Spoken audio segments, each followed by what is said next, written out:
I am a totally practical cook because, like everybody else, I have lots of things filling my time and I want to make really great food. But at home, I don't have sous chefs, I don't have dishwashers, I got to cook it all myself, and I love to entertain. So I use my microwave all the time because to me, that's the most efficient way to steam things. So I just put my vegetables into a bowl, maybe drizzle a tablespoon of water over it, cover with plastic wrap, stick it in the microwave, 2 minutes, I'm done. And that is use of technology in a really great way, I think.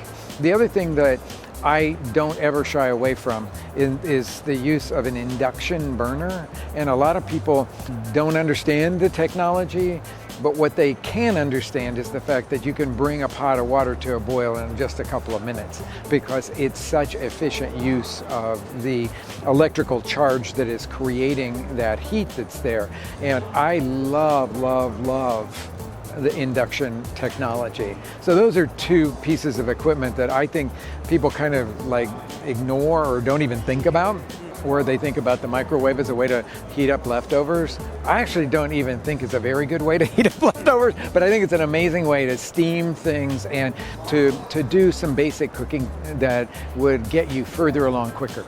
In Mexico, the kitchens are kind of divided into two classes. There's the fancy new ones, and then there's the rustic old ones. And the fancy new ones seem really lame to me because what they've lost is the kind of equipment that will give you the most robust and beautiful flavor. So if you go into an old kitchen, they'll oftentimes have a big clay griddle, and they make the tortillas on it, they roast tomatoes and tomatillos and green chilies and garlic and all that sort of thing on that griddle.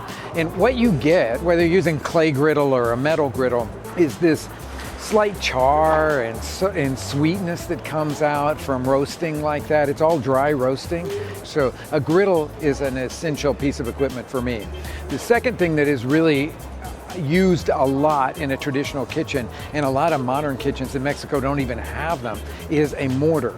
And the mortar there is made of basalt, which is a very dense lava rock. My favorite salsa in the world is roasted garlic, roasted serrano chilies crushed in a mortar, and then roasted tomatoes crushed in afterwards. But if you crush it in a mortar, the flavor is so much more dynamic than if you just throw it into a food processor. It has to do with the fact that when you're crushing stuff, you are going to bring out flavors that you don't get when you chop it fine, and a food processor always chops fine.